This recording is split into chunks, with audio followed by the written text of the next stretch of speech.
இந்த வீடியோவில் நம்ம எதை பற்றி பார்க்க போகிறோம்னா ஆர்டிஇ சம்மந்தமாக மிகவும் முக்கியமான அப்டேட் வந்திருக்கு. அது என்ன என்பதை பற்றி தான் இந்த வீடியோவில் நம்ம டீட்டெயிலாக பார்க்க போகிறோம். Right to education RT act 2009 நீதிமன்றம் பார்த்தீங்கன்னா தமிழ்நாட்டுக்கு தர வேண்டிய நிதி விவரம் என்னன்னு சொல்லிட்டு நேற்று கேள்வி எழுப்பியிருந்தார்கள். கட்டாய கல்வி உரிமை சட்டத்தின் கீழ் தமிழ்நாட்டிற்கு ஒதுக்க வேண்டிய நிதி குறித்த விவரங்களை சமர்ப்பிக்க வேண்டும் என மத்திய அரசுக்கு சென்னை உயர்நீதிமன்றம் உத்தரவு.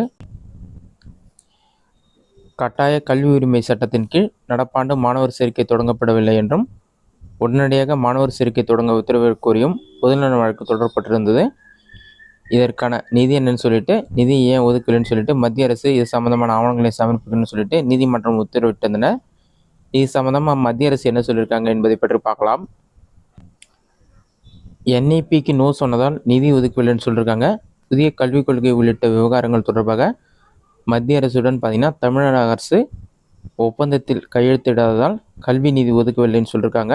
கல்வி நிதி தொடர்பாக தமிழக அரசு தொடர்ந்து வழக்கில் சென்னை உயர்நீதிமன்றத்தில் மத்திய அரசு தாக்கல் செய்துள்ளது.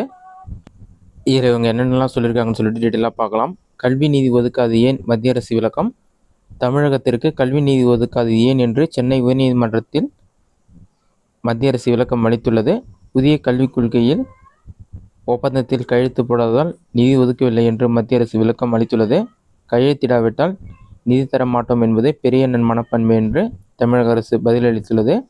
ஆர்டிஇ கீழ் தனியார் பள்ளிகளில் 25% இடஒதுக்கீட்டில் சேர்க்கையை தொடங்க கோரி ஈஸ்வரன் தொடர்ந்த வழக்கில் இவ்வாறு பதிலளிக்கப்பட்டுள்ளது. இன்னும் பார்த்தீங்கன்னா இது சம்பந்தமாக எந்த ஒரு முடிவு செய்யப்படவில்லை. விரைவில் பார்த்தீங்கன்னா ஆர்டிஇ அட்மிஷன் தொடங்குமா தொடங்கப்படாதா என்பது குறித்து அறிவிப்பு வெளியாகும் என்று எதிர்பார்க்கப்படுகிறது.